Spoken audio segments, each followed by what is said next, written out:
नमस्कार, मैं आर.डी. भारती और आप देख रहे हैं बिहारी सुल्तान।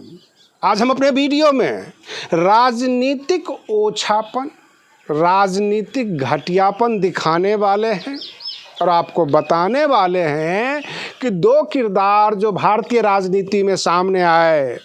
एक बाबा साहेब भीमराव अंबेडकर जो संविधान निर्माता थे और दूसरा मान्यवर काशीराम जो बसपा निर्माता थे, यानी बहुजन समाज पार्टी का निर्माता मान्यवर काशीराम जी ही थे। बहुजन समाज उन्होंने ही नाम दिया, सबको एकजुट किया। अब रही बात ये कि बहुजन समाज से संबंधित पार्टियां हो अथवा गैर बहुजन पार्टी भी कैसे कैसे उनके नामों का इस्तेमाल करते हैं, ये हम आपको बता रहे हैं। चाहे इस देश में भारतीय जनता पार्टी हो, कांग्रेस हो अथवा कोई भी दल, बाबा साहेब भीमराव अंबेडकर जी का नाम इसलिए लेती है कि संविधान निर्माता थे, भारत रत्न थे। उन्होंने इस देश के कंस्ट्रक्शन में, निर्माण में बहुत बड़ा योगदान दिया था डॉक्टर अंबेडकर ने। और इसलिए सभी राजनीतिक दल उनके निर्माण दिवस, उनके जयंती पर जो है फूल माला चढ़ाते हैं, उसमें हिस्सा लेते हैं। लेकिन 9 अक्टूबर को जो होने वाला है मान्यवर काशीराम जी का निर्माण दिवस, पुण्यतिथि, उस पर दो पार्टियां हैं बहुजन समाज की, बहुजन समाज पार्टी और आज़ाद समाज पार्टी। और बाकी जितने भी SC, ST, OBC माइनॉरिटीज़ की बात करते हैं, चाहे वो राजद हो, जदयू हो, चाहे OBC नेता हैं, वे तमाम लोग 9 अक्टूबर को उतना एक्टिव नहीं रहेंगे। रामदास अठावले महाराष्ट्र में हैं, डॉक्टर उदित राज भी बहुजन समाज से हैं, कांग्रेस में हैं, और उधर महाराष्ट्र के अंदर प्रकाश अंबेडकर हैं, वह भी बहुजन समाज से ही हैं। लेकिन वे तमाम लोग 9 अक्टूबर को उतना एक्टिव नहीं होंगे। हाँ, उनका स्पेशल ट्वीट वगैरह आ जाए कि वो अपना जो है श्रद्धांजलि देते हैं, लेकिन उतना एक्टिव नहीं रहेंगे जितना बहुजन समाज पार्टी और आज़ाद समाज पार्टी। तो इसमें देखा जाता है, मैंने शुरू में ही कहा कि राजनीतिक घटियापन। अगर आप हमारे चैनल पर आ ही गए हैं तो कम से कम 5 मिनट रुककर पूरा वीडियो देख लें, क्योंकि बिहार की मैं आपको ताज़ा स्थिति बताने वाला हूँ। बिहार में बहुजन समाज पार्टी की जोरदार रैली, उसके तरफ आकर्षण। आकाश आनंद ने जब सड़क को मथना शुरू किया है, युवा सड़क पर उतर आए हैं। युवाओं के सामने रोजगार की समस्या है, युवाओं के सामने बहुत सारी समस्या है। उन समस्याओं से जो है युवा रोज जद्दोजहद कर रहे हैं। आकाश आनंद सबका सुनते भी हैं और आकाश आनंद जी के रोड शो करीब करीब रोज हो रहा है और लोग इकट्ठा हो रहे हैं। उधर रामजी गौतम सर्वजन हिताय जागरूक यात्रा कर रहे हैं। सर्वजन हिताय में इसलिए बात कर रहा हूं कि जब आप वोट मांगने के लिए निकलते हैं आम जनता के बीच, जैसे मैं भी रिपोर्टिंग करने के लिए जब निकलता हूं तो मैं किसी से जाति तो पूछता नहीं, कौन किस जाति का है। उसी तरह मतदाता होता है, आप जाति पूछ के वोट तो मांगेंगे नहीं। हाँ, एक अंदाज़ा लगा लेते हैं कि हाँ भैया ये अलग थलग कोई मोहल्ला है, यहाँ बहुजन समाज का होगा। अगर झंडा पताका लग गया तो पूरी क्लैरिटी आ जाती है, अन्यथा आप सीधे पहुँच जाते हैं लोगों के बीच। बहुजन समाज पार्टी को किसी से वोट मांगने में किसी प्रकार की कोई हिचकिचाहट, कोई झिझक इसलिए नहीं होगी कि ये सर्वजन को जोड़ रहे हैं, सभी जातियों को जोड़ रहे हैं। हाँ, जहाँ जहाँ पर बहुजन हितों का नुकसान होगा वहाँ ये आवाज़ उठाते हैं। बाकी पार्टियाँ अपना दुम दबा के साइड कर लेती है, वो बहुजन समाज के हितों के बारे में बात नहीं करती। प्रश्न ये उठता है कि फिलहाल जो घटना घटी है बिहार में, बसपा में भी आवेदन दिए जा रहे हैं टिकटार्थियों के, हम चुनाव लड़ेंगे।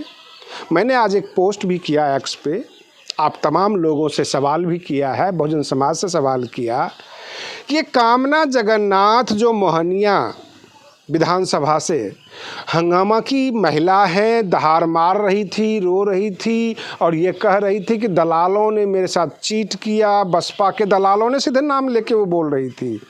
कोई भी व्यक्ति आकर्षित हो जाएगा और सुनने लग जाएगा कि आखिर इनके साथ क्या नाइंसाफ़ी हुई, बसपा ने इनका क्या नुकसान कर दिया। हर कोई सुनता है, वीडियो वायरल करने के लिए बहुत अच्छा टॉपिक है।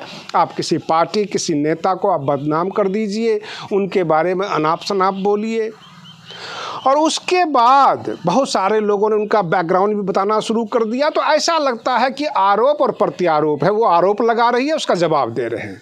लेकिन मैं आपको सच्चाई बता रहा हूँ कि कामना जगन्नाथ जी पहले आरजेडी में गई, वो भी फोटो वायरल हुआ। आरजेडी में उनको टिकट नहीं मिला तो वो बसपा में आके मेहनत करने लग गई। अब बसपा में भी जब कोई गुंजाइश नहीं देखा, 15-20 दिन या महीना दिन पहले, 2 महीना पहले टिकट का ऐलान करती, बहन मायावती जी उनके साथ साथ घूमती, ये सब अगर होता तो बसपा ठीक था, अन्यथा बसपा गलत है। अब बसपा में जब उन्होंने गुंजाइश नहीं देखा तो उन्होंने जाके आज़ाद समाज पार्टी ज्वाइन कर लिया। मेरे वीडियो का जो टॉपिक है वो मैं आपको बताने का प्रयास कर रहा हूँ। आज़ाद समाज पार्टी अपने बैनर पर माननीय काशीराम का फोटो लगाती है।